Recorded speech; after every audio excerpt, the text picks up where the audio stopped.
就因为我给妻子发了几张腹肌照，竟被他养的小白脸当成了他的出轨对象。那小白脸带着一群兄弟冲进我家，张口就骂：你这吃软饭的，还敢勾引我的女人！我今天非打断你的腿，让你再也没法去破坏别人的感情。他们砸了我价值100万的豪宅，打断了我的腿，还扒光我的衣服，准备把我拖到街上示众。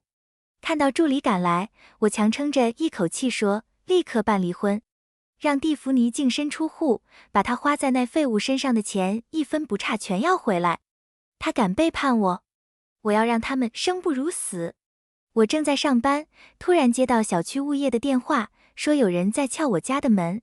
我火速赶回去，只见一群人堵在我家门口，保安正对着一个小白脸点头哈腰。那小白脸开口了：原来你才是这房子的真主人。我还纳闷他怎么不常来，搞了半天这房子根本不是他的，全是装的。保安连忙凑上去：米勒先生，您有任何需要尽管吩咐，我马上处理。小白脸应道：行，回头就提拔你当保安队长。我走上前，那个叫米勒的小白脸突然瞪大了眼睛，冲他的兄弟喊道：就是这小子勾引我的女人，抓住他，别让这混蛋跑了。几个人立刻冲上来按住我的肩膀，恶狠狠地说：总算逮到你了，敢抢杰克米勒的女人，你死定了。我皱着眉辩解：你们认错人了，我根本不认识。话没说完，杰克就一脚踹在我肚子上。还想抵赖？就算你化成灰，我也认得你这吃软饭的。我疼得弯下腰，大口喘着气。保安见状赶紧附和：米勒先生，您没事吧？我这就把他赶出去。接着他转头瞪着我，赶紧收拾东西滚蛋。这可是高档小区，容不下你这种混混。我忍不住笑了，整个小区都是我公司开发的，这是我的房子，钱是我付的，你有什么资格赶我走？我看着杰克，他看样子是被女友出轨逼疯了，便压下怒火说：道歉，然后离开，这事我可以不追究。杰克往地上啐了一口：让我道歉？明明是你勾引我的女人。我侧身躲开他的唾沫，他却又踹了我一脚。邻居们都出来看热闹，杰克指着我的脸大声嚷嚷，大家都听着。我女友是跨国公司 CEO 蒂芙尼·威尔逊，这混蛋天天给他发消息、打电话，还发腹肌照勾引他。你们说我该不该好好教训这个变态？我这辈子从没受过这种委屈，怒火几乎要冲破头顶。但听到妻子的名字，我突然清醒了。蒂芙尼是我的妻子，她半年前就去国外出差了。我只给她一个人发过腹肌照。我们结婚5年，她一直温柔体贴，所以我才放心让她去管理海外分公司。我盯着杰克问：你说蒂芙尼是你的女友，证据呢？证据多的是。杰克掏出手机，把他和蒂芙尼的合照对到我眼前。我盯着照片，整个人都僵住了。照片里的人确实是蒂芙尼，她右眼下方有颗痣，我绝不会认错。我再傻也明白，这意味着什么？看到照片里的背景，我更是气得发抖。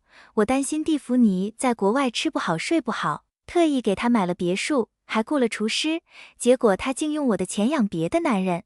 难怪她一直不肯回家，原来是忙着跟别人厮混。更过分的是，我在蒂芙尼的手机里备注竟然是玩物。要不是亲眼看到，我根本不敢相信蒂芙尼竟这么阴险。杰克见我脸色惨白，以为我是心虚了。怎么样？证据就摆在你面前，没话说了吧？邻居们开始议论纷纷。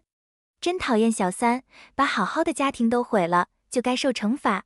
我支持这位先生，别轻易放过他。杰克的兄弟也跟着起哄。你们还不知道吧？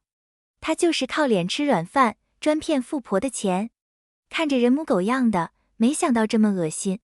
我攥紧拳头，瞪着杰克，现在给蒂芙尼打电话，问他我是谁。杰克嗤笑一声：你以为他会来救你？做梦！今天就让你看看当小三的下场。他们开始对我拳打脚踢，我想反抗，可对方人太多，根本不是对手。他们还对着我的脸拍照、录像，嚷嚷着发上网，让所有人都看看这吃软饭的嘴脸。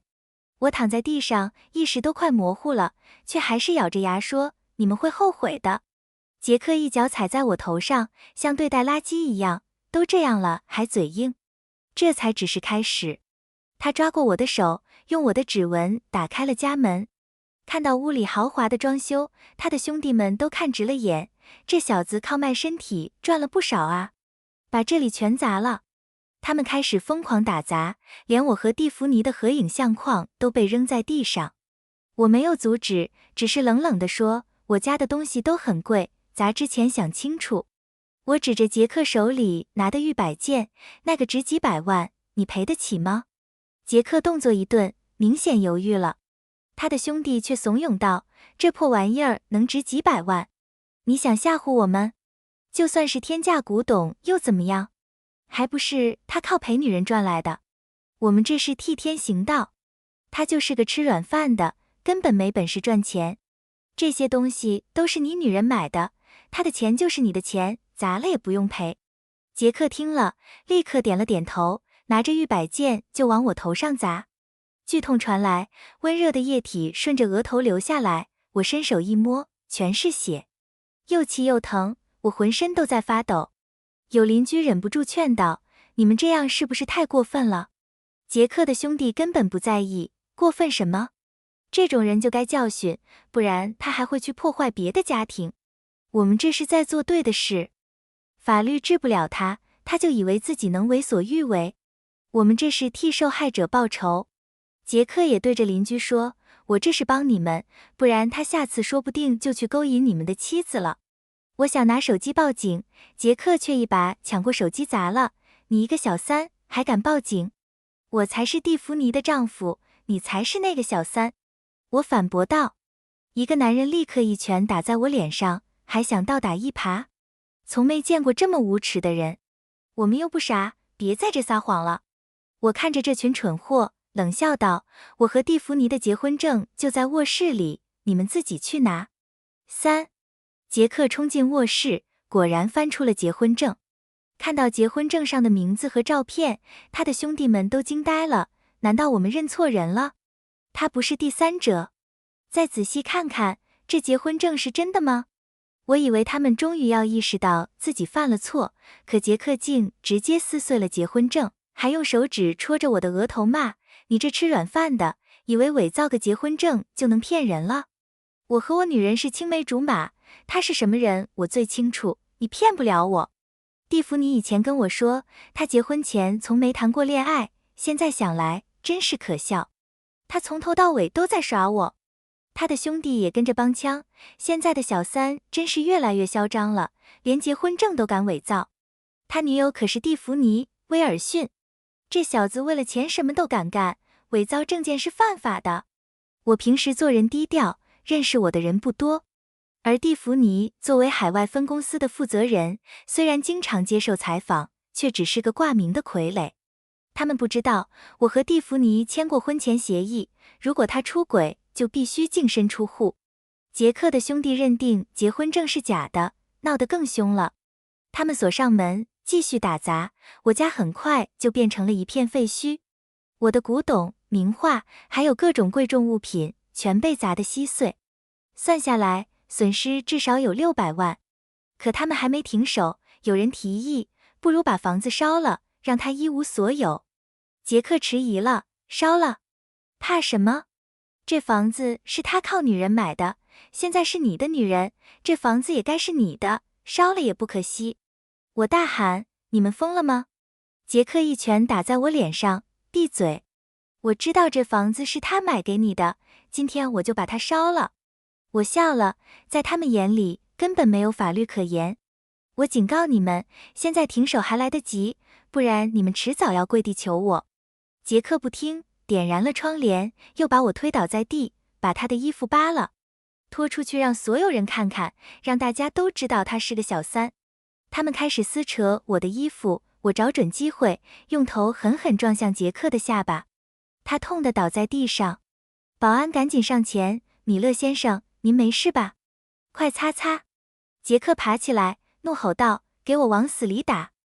他还找来了一根钢管。我心里咯噔一下，预感不妙。你想干什么？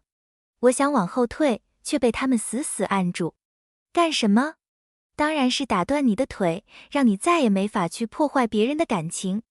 杰克举起钢管，狠狠砸向我的腿，剧痛瞬间席卷全身，我甚至听到了骨头断裂的声音。看到地上的血，他的兄弟终于慌了。我们会不会把他打死啊？杰克瞪着我，恶狠狠地说，不过是流点血，死不了。